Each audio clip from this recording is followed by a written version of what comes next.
So again, welcome everybody to our third event, our third webinar from Macquarie Alumni France Network. And today we have our special guest, Deirdre Dowling, who is a musician, and she's playing viola. I hope I'm pronouncing well.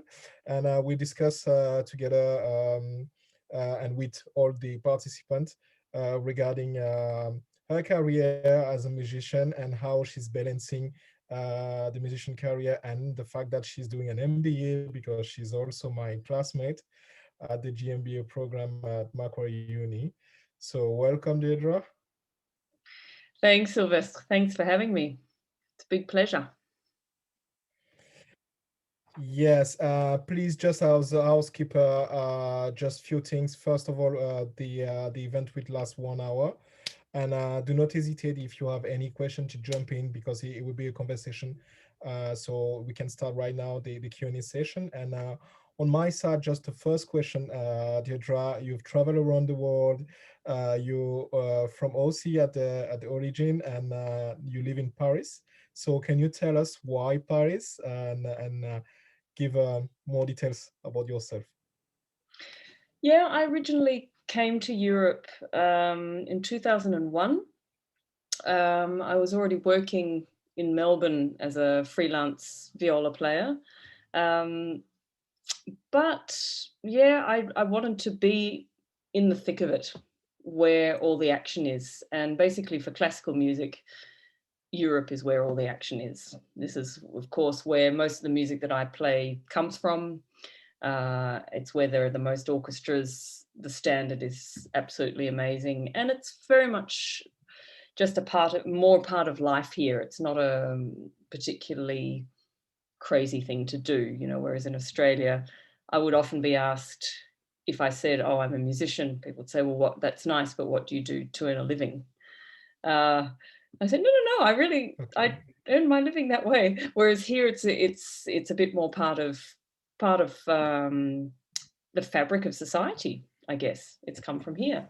And so I wanted to specifically study Baroque music. So that's music from around 1600 to 1750, Central European music. Okay.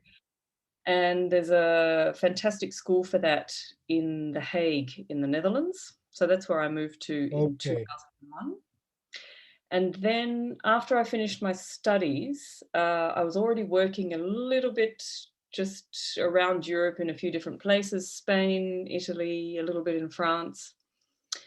And it was one of these crazy things where chance took over. Basically, an apartment became available, and a friend offered it to me to rent. And I just said, yes, I'll go there.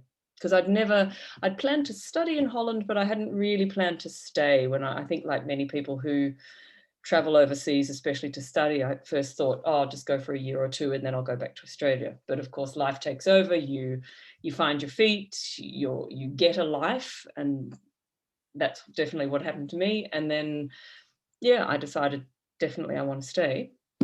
So I came to Paris in 2006 and have been based here ever since, but I work basically all over the place. I work in all of Central Europe, but also I had a year in London, and I had 1 year living in New York, and then came back to France. I've also lived for a few years in Burgundy, a little bit south of Paris. So that's one of the nice things about this career, I think, is that I can move around because I go being a freelancer. So I don't have a full-time contracted job to a particular orchestra. And I can a little bit pick and choose my work, when, where, who with, things like that.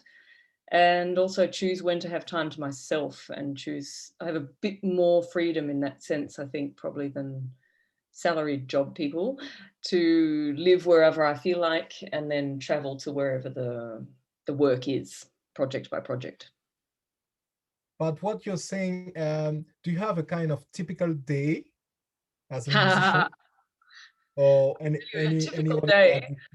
Sure. A typical day is that there's no typical day. Oh, wonderful. Always different. And this is definitely not a career for anyone who likes structure. It's crazy. There's Just like me. yeah, exactly. It's yeah, it's always changing. I might be doing a 3-day project. I might be doing a 3-week project. It might be a project that sits in one place and has concerts in one place for a certain amount of time. It might be one that rehearses in a certain city and then goes on tour and is in Zurich one day, Milan the next, up in Scandinavia the next day, then over to Italy. That can be really crazy. And actually, to be honest, I'm trying to do fewer and fewer of those crazy tours. They were the ones that I loved at first when I first graduated from school, and all I wanted to do was see the world and be anywhere and everywhere I could be. And now I've been doing that, I guess, professionally here in Europe for over 15 years. And, you know, there's the point where you go, oh, I'm getting a little bit tired. And now I really prioritize the ones that are, for example, operas are usually based in one place because you have the scenery and all of that stuff. So they're just in one opera house and they don't move.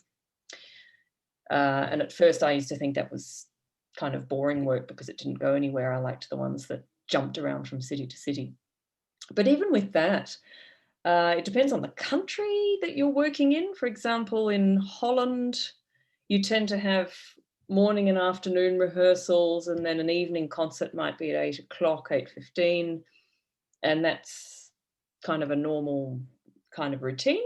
But then if you go to Spain or Italy, sometimes the concerts don't start themselves until 9:30 for the beginning. So you're not off stage until 11:30, sometimes midnight. And that can be really tough when you, and that I think is the stuff that I'm starting to find tiring, of when you have a concert that starts at 9, you're off stage at 11, you're back at the hotel at 12, you can't get to sleep yet, because that would be like asking someone in an office to go and sleep 1 hour after they've walked out of work. You're obviously still awake, you're still kind of alive and vibing, also because you've been on stage. And then you probably have an airplane the next morning at 10 or something like that. And that stuff I now find a little bit tiring. It's very exciting, but it's a part. very It's exciting job, but being in a mindset of get ready to travel every time is when you have an opportunity, right? Say that again. I missed the beginning.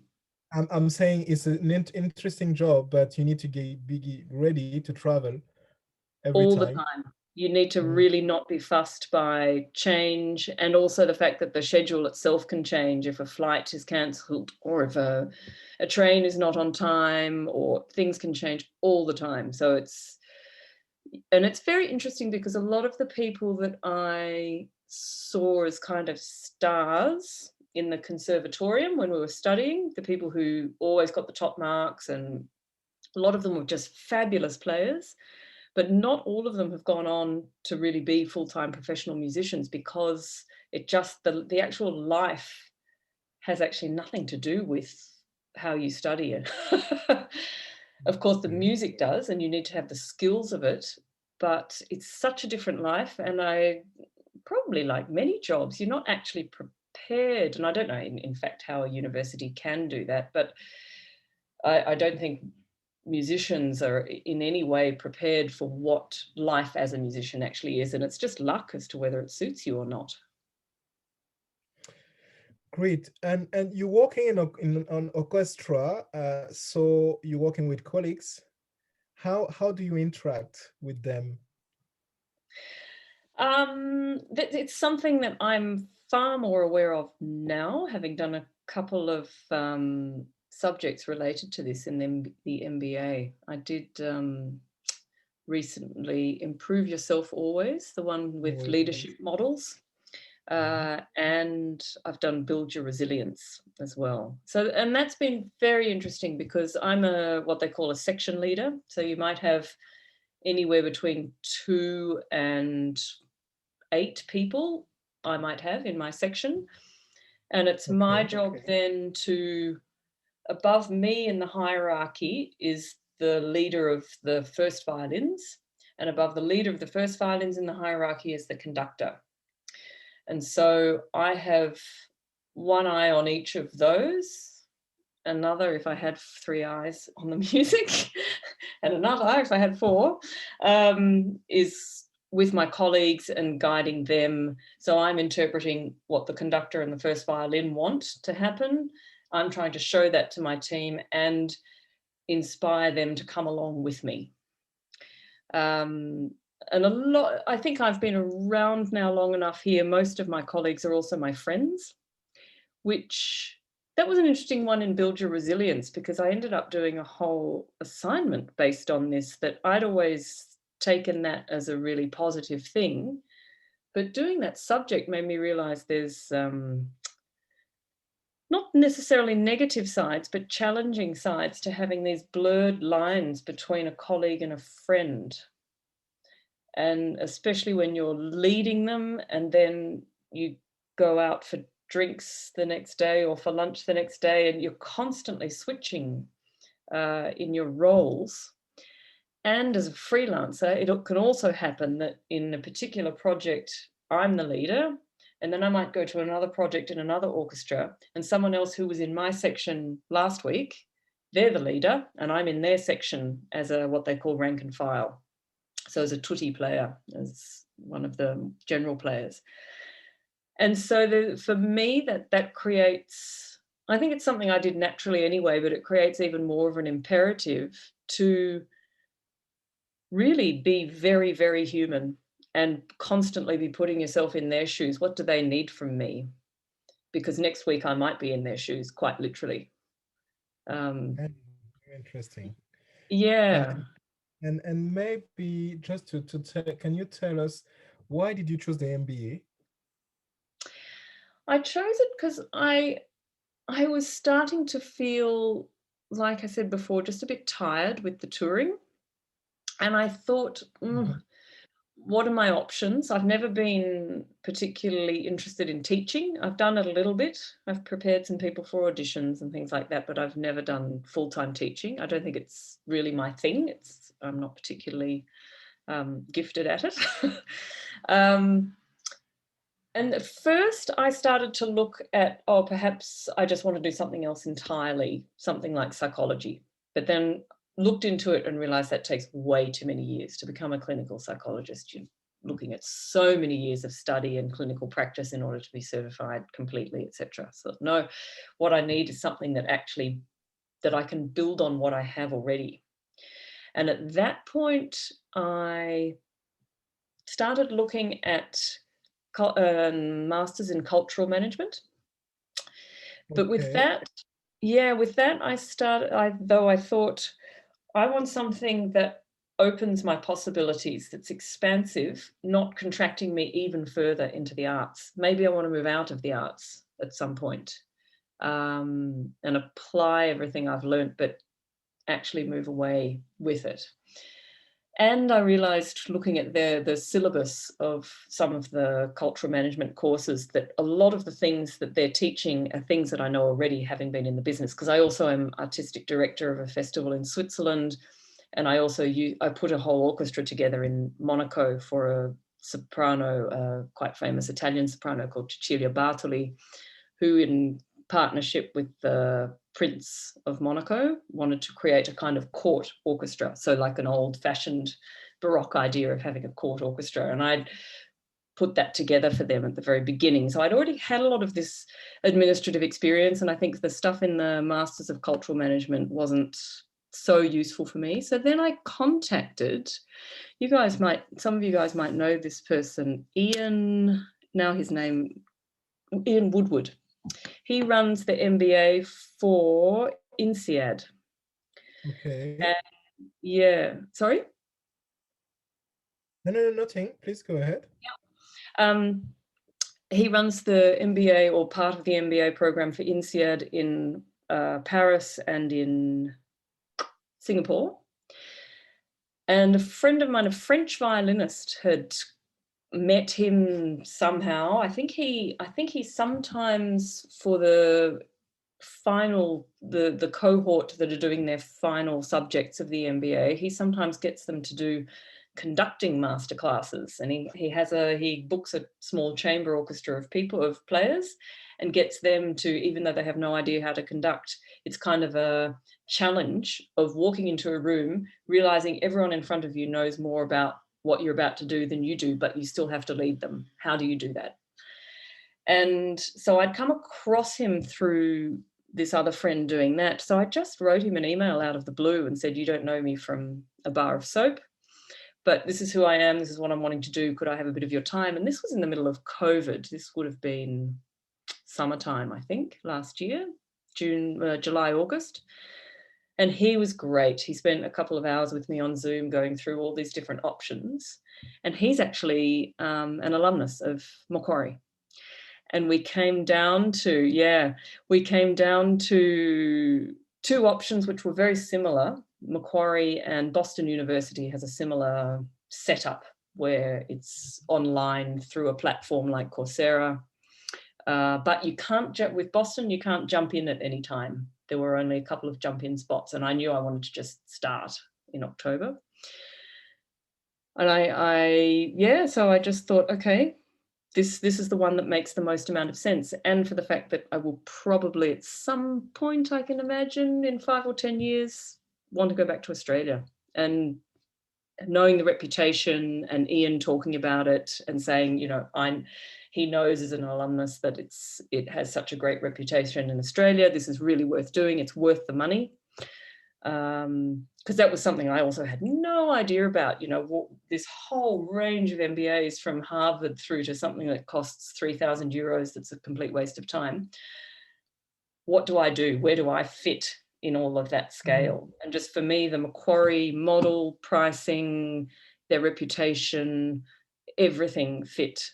And also the flexibility thing, because as you can see, with that changing schedule, I thought sometimes I'll be able to do 2 subjects at once, sometimes none, sometimes then 1 or 3. I love this flexibility. For me is absolutely fantastic. Also maybe the stackability of the program, because you can pay for the unit that you're completing, and after you can pay, it's a pay as you go system, which is very interesting. Absolutely. So finally you made the best choice. You join us. Exactly. And I'm so glad I did, because it's such a great community. And I hadn't studied, and I'd never done studies online, and I haven't studied for years. And to have this whole thing set up, and also for being online, but set up already like that pre-COVID, just fantastic. And connecting us in Europe.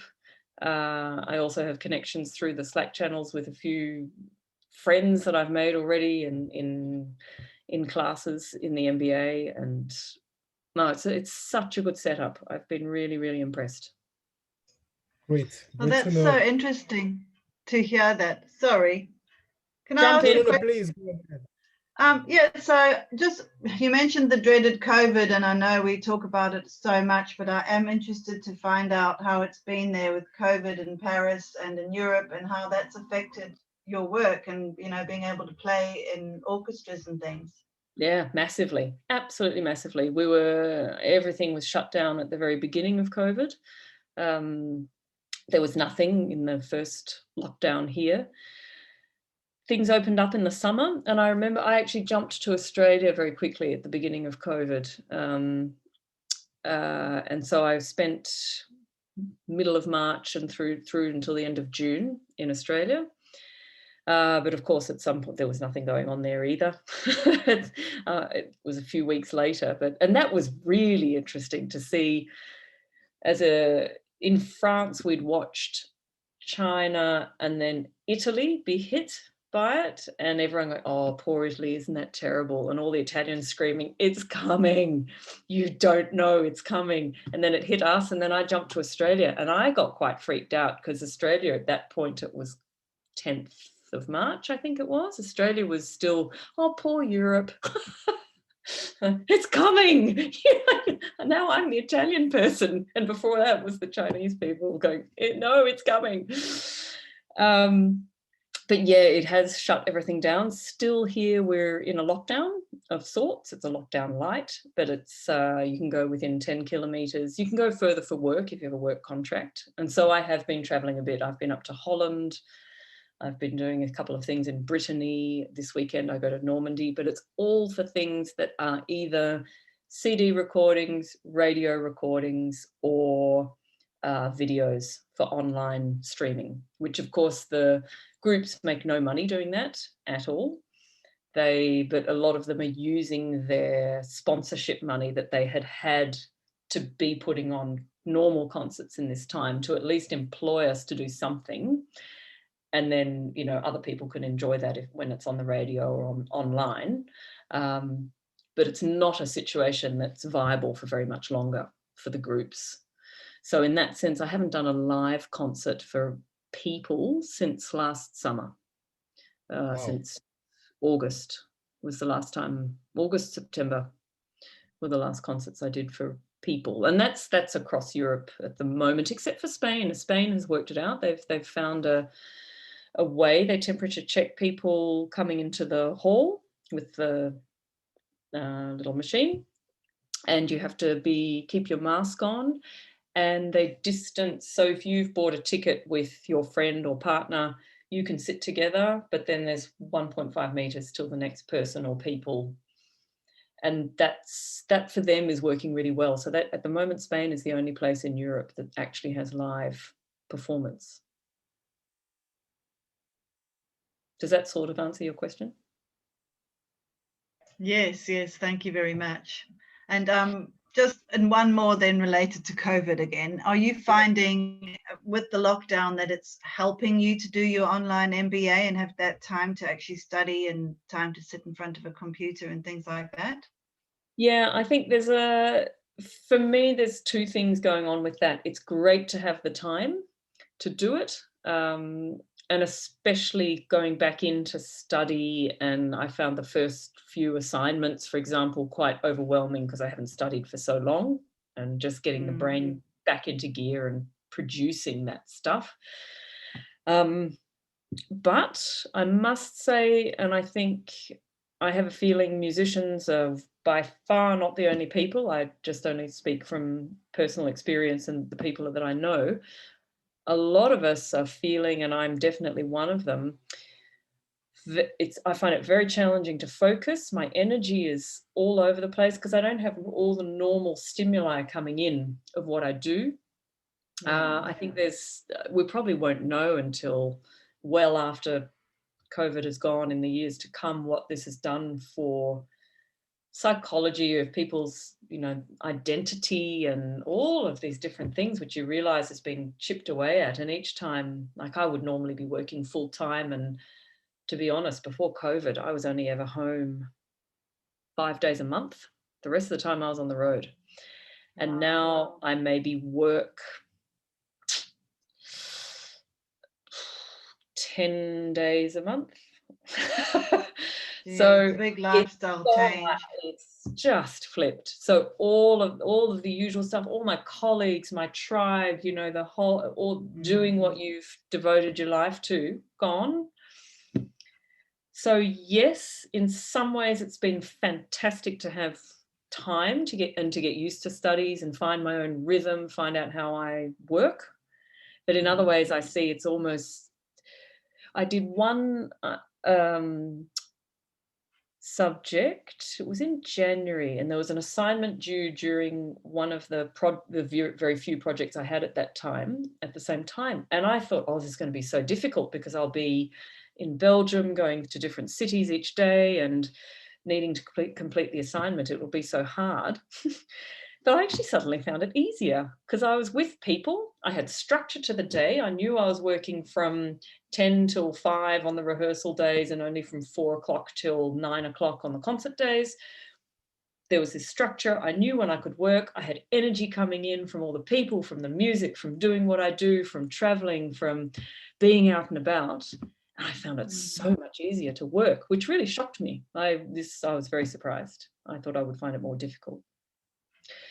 So I'm very, very curious as we open up how that goes. And I'm curious if other people have had this same thing of finding working from home difficult with energy and focus, and bringing that I've always worked from home. I'm a computer programmer, so yeah, for me it's actually easy. I have a few questions written down. Sorry, I can't keep my microphone on. I've got a 3-year-old. She makes a lot of noise. If that's okay. Yeah. So you're talking about freelancing, and then I was thinking, like, what do you do freelancing? Like, do you do weddings or something? Then I realized that you might be doing backing tracks or something. So could you tell me, if you're not working in an orchestra or something, what is freelancing for you? Yeah, so I did do that stuff in Australia. I did a lot of weddings, but also orchestra and opera, string quartet, chamber music, and a lot of film recording. There's a fantastic composer in Melbourne called David Hirschfelder. We did the soundtracks for Shine, Sliding Doors, a lot of, I think, Priscilla as well. There were a whole lot of films, Strictly Ballroom. What? Yeah, that's insane. Wow, you're like famous and stuff, girl. In the orchestra list somewhere. But here I do orchestra. That's basically the main thing I do. It's just lots and lots of different orchestras. So I'm a member of 3 different orchestras here in France, 2 in Holland, 1 in Switzerland, 1 in Belgium, and then within that, all of those orchestras also travel. Some of the orchestras also do opera. So it's all very much things crossing over, but it is basically what I do now is orchestra, both in that sort of huge sense of big operas and symphonies, but also in really small ones where sometimes I'm the only person on my part, and there might only be, I don't know, 8 of us, but it's much more, yeah, just that classic, normal, what I would call a classical concert. You know, everyone in the all black. Yeah, I think you've just made me realize something that I didn't realize before, that obviously, like, okay, so my favorite movie in the world is Lord of the Rings. It was my favorite book. I think I read it for the first time when I was 6. I'm not kidding. So obviously people like that need orchestras to play that music. And I'm, you know, when you say orchestra, until now, I was just thinking, no, you're in a big hall and people are sitting in front of you. And of course not. So obviously there must always be work for orchestrals and people that work in orchestra. I didn't even think about it until now. I just went like a light bulb. A friend of mine has just retired from his job, but he was a freelancer in the LA movie scene for all of his career. And that's basically all he did, was play those soundtracks. And back, I mean, if you listen to those, I mean, of course, things like Lord of the Rings, classic one is Independence Day, is very orchestral. But all of them, Indiana Jones, and Game of Thrones, all of it. Yes. Awesome. Yeah. And it must be so amazing to be a part of something like that.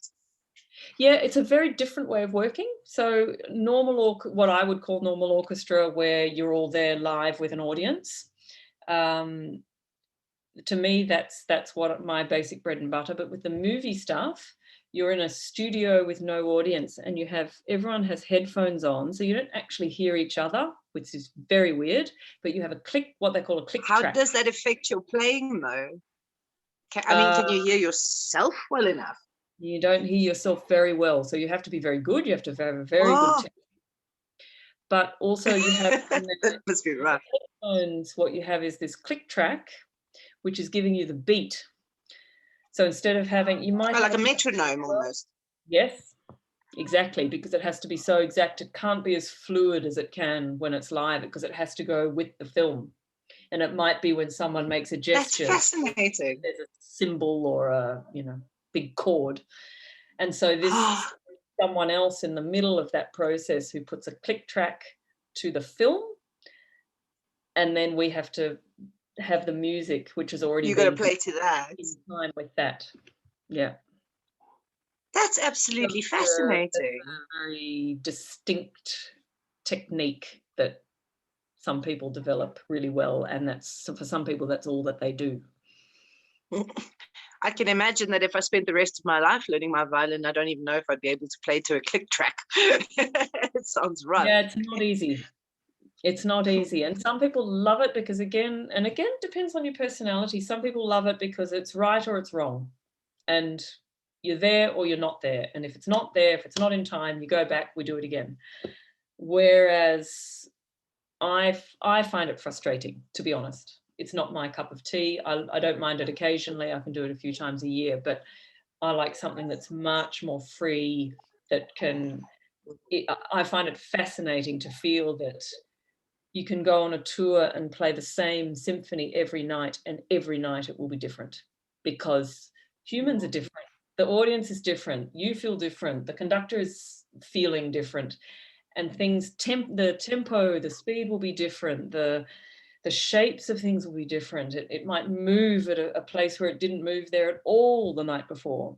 And that's, for me, the part I love of it being almost an alive creature that's constantly creation. So that's also that's amazing. I think it's amazing. It's amazing. Like, you don't think of the mechanics of these things, and it's incredible to hear somebody explain. It's wow, you know, it's a whole different, as you say, it's a whole different thing. Some people, you know, I would imagine that a mathematician violin player would like a click track, you know. Exactly. But, exactly. yeah. But a poet violin player probably wouldn't. I've got a few more questions written down. I just want to give somebody else a opportunity to ask, though. I don't want to overtake everything. Yes, I'm good at that. Time in with thoughts or. Well, I wrote down, I wanted to know what your festival in Switzerland was about. You mentioned a festival in Switzerland. I wanted to know what that was. Yeah, that's a 2-week Baroque chamber music festival. So it's always the last 2 weeks of July, and it's in a town in Switzerland that's not far from me. You might know Montreux, where there's a famous jazz festival. It's about halfway. It's about literally halfway between Geneva and Zurich. I'm awful at geography. Big mountains with snow on them, even in the summer. That's all you The need hills are alive. Exactly. It sounds like that. Yeah. Beautiful. I know where that is.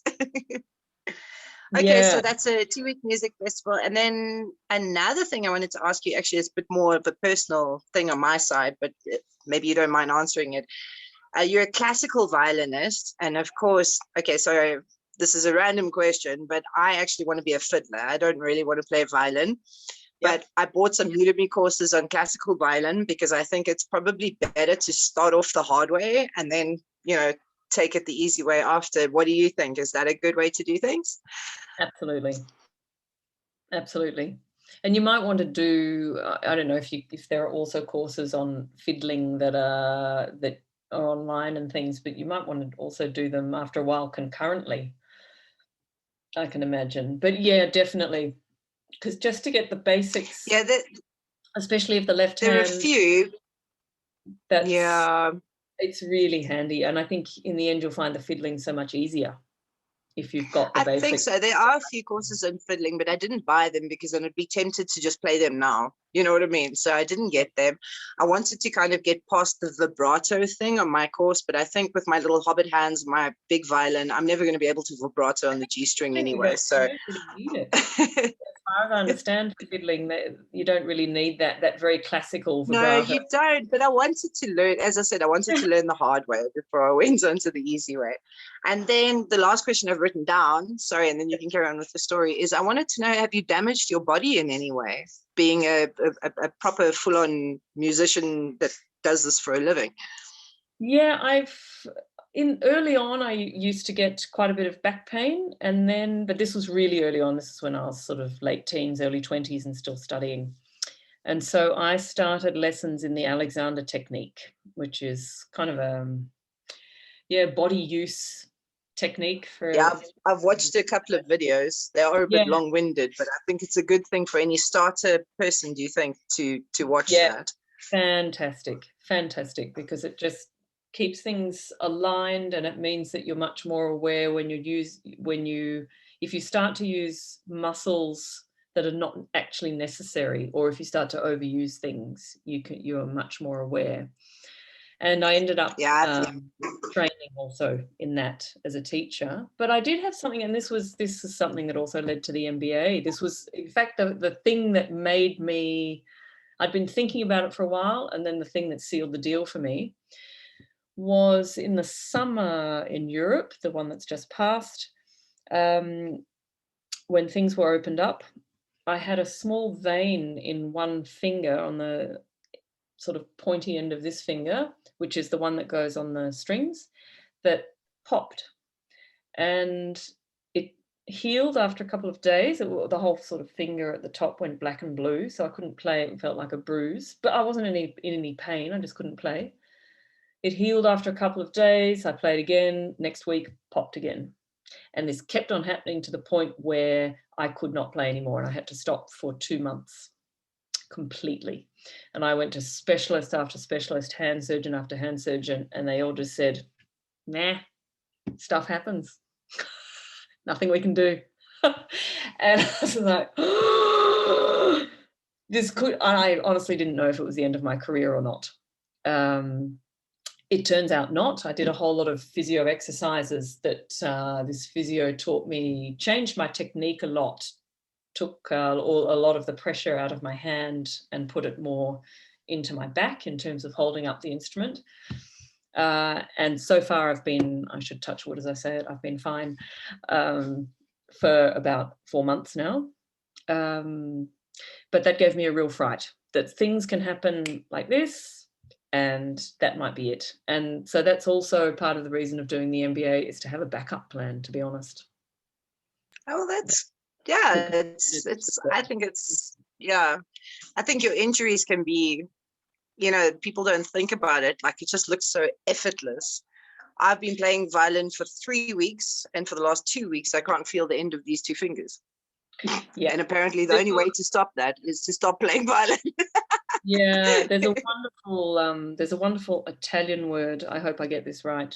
If anyone's Italian here, they can correct me. Called sprezzatura, which can be applied to anything, whether that's theatre, music, or being a mathematician, whatever it is, where you are so good at what you do, it looks easy.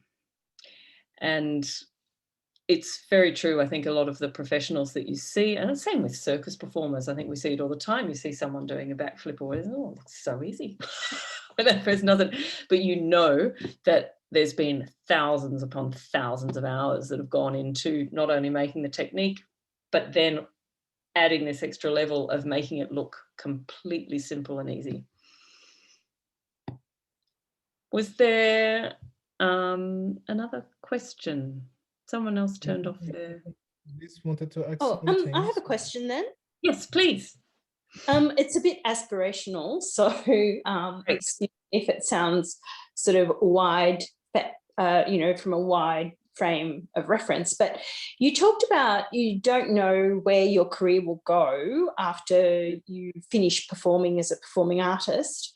So I just thought, you know, given, you know, your entrepreneurial skills that are being developed presently, do you ever see yourself taking up something like Li Shun-Shin did in Brisbane as the artistic director of the Brisbane Queensland Ballet? Do you see that you could work in that sort of frame, or are you looking more towards business and commercial interests? It's a really good question, and I don't know yet. It is something that tickles away at the back of my mind. I'm aware that to start something up new in Australia is quite challenging in the classical world, because there isn't always a massive audience. It takes many years. I used to play with a group called the Australian Brandenburg Orchestra that are based in Sydney, and I remember, when we first started, we had these tiny audiences, and now it's been going for like 20 years more, I think, even 30 years. And it's really built up a following and things, but it takes a really long time. And interestingly enough, I'm in the process, it's very strange. So I didn't think I would want to make a change yet. And in my head, this process has I kind of characterize it as, oh, I keep working, I do the MBA quietly as I go, and in a couple of years that will be finished and I'll see where I am. But one of the ensembles I work with here in Belgium, which is a really well-established Baroque ensemble, it's a choir that also has a small orchestra attached to it. The artistic director of that rang me a month and a half ago and said, we're looking for a new executive director, and I've heard you're doing a business degree. I wondered if you would apply because I'd like to work with you. I was like, oh, I don't know if I'm ready. So I'm tackling questions like your question earlier than I would have thought. Yeah. Part of me hesitates because I'm not sure that I'm ready to walk away from being a full-time performer. But also it's very hard in the COVID times because I'm not a full-time performer now. So I'm not really sure how I feel about it. So it's a really tricky one. And I'm also aware, maybe like sports people and things too, it's not the type of thing that you can stop and then say in a year, oh, I go back to it. You need to be fit. You need to be there as a freelancer, like in any industry as a freelancer, you need to be present. Your spot will be taken in 1 second. So it feels like a big decision, and yeah, one that I have to make in the coming weeks. To be honest, I don't know, and I don't know where that's to start even my own thing. Possibly. The one thing I find challenging in the arts is that you're always looking for money. And part of me looks at business sometimes and just goes, oh God, that must be so nice that it's just there and you do your job. Well, that's what it feels like from the outside, that you don't always have to be asking people for money. You know what I mean? Yeah, well, I suppose, but I sort of think it's interesting that you felt that as a musician, when you were first qualifying, you never felt prepared. Once you got out there as a performing artist, you were never prepared for the stamina that was required in the way of life. So it's sort of interesting that now you're thinking, oh, maybe I should just have something that's really not on so much of the creative side, but more on the not the soft culture, but the hard culture, you know what I mean? Yeah. Exactly, so that. Interesting, yeah. And I to be really frank about it too, I think it's an age thing for me. If I am really honest with myself, it's about, I'm 48 and yes, I've done well in my career and things, but classical music is not. You're kidding. Top. You're 48? Yes. I think you're lying, lady. No, very much. I've probably got some filter on my Zoom. No, I'm joking. But you got some beauty thing going on there, girl. Yes.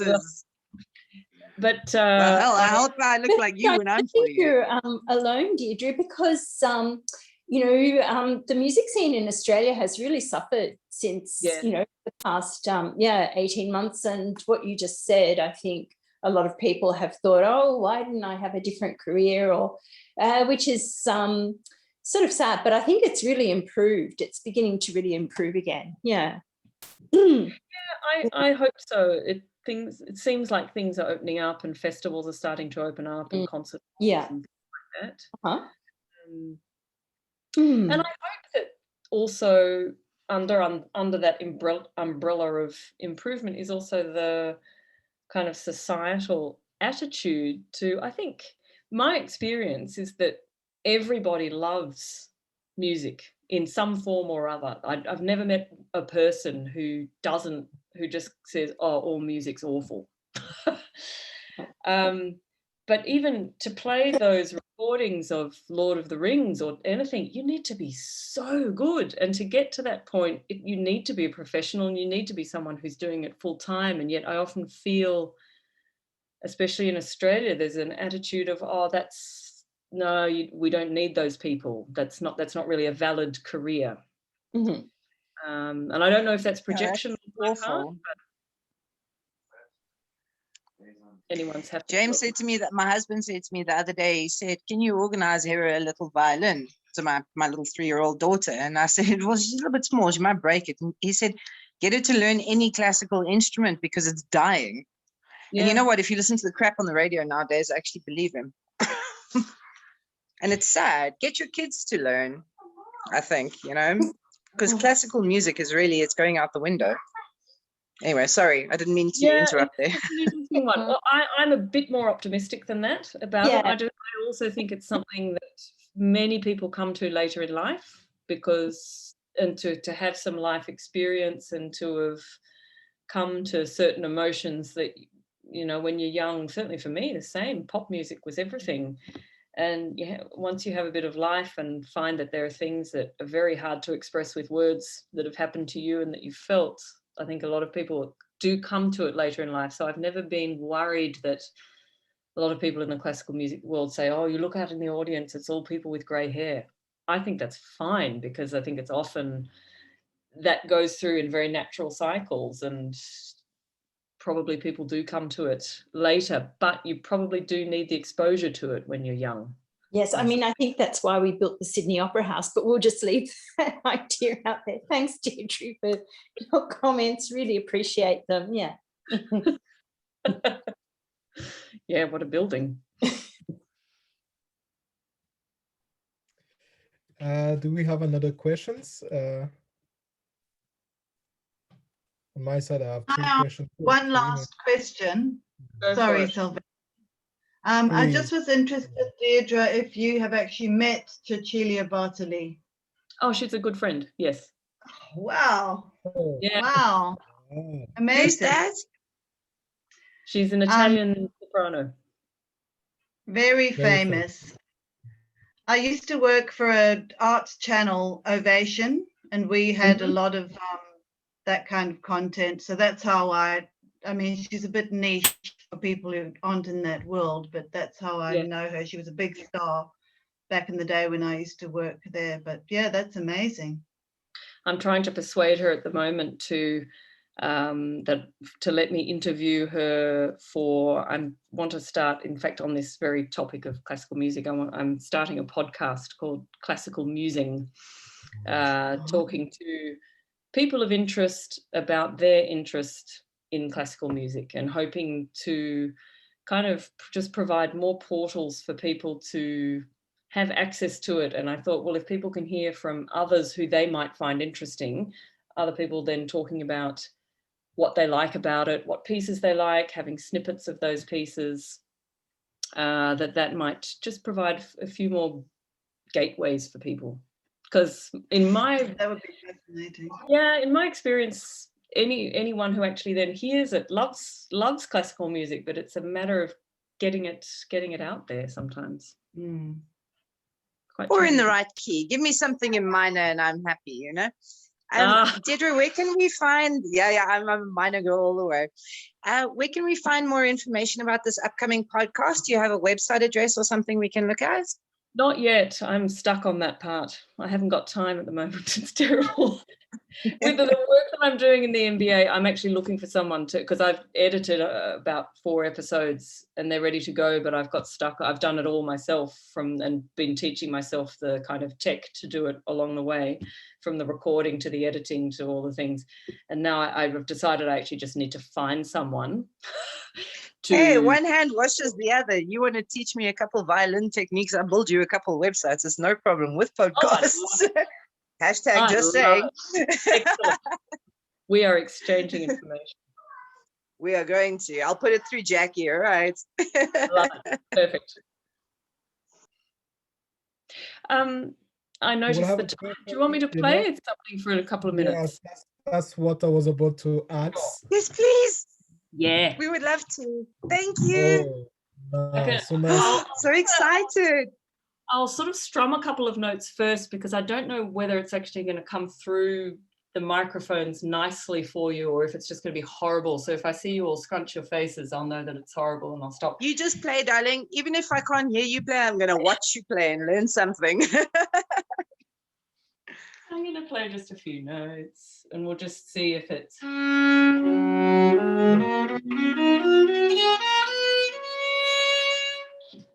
Is that actually bearable to listen to as a sound? Yes. Okay, done.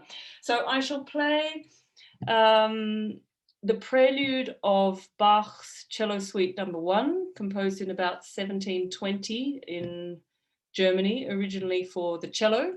But I'm very lucky in that the viola has exactly the same strings as the cello, but 1 octave up. So we don't need to mess around with the music. And it's in G major. Sorry, it's at a major key. Not your minor key.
Et voilà.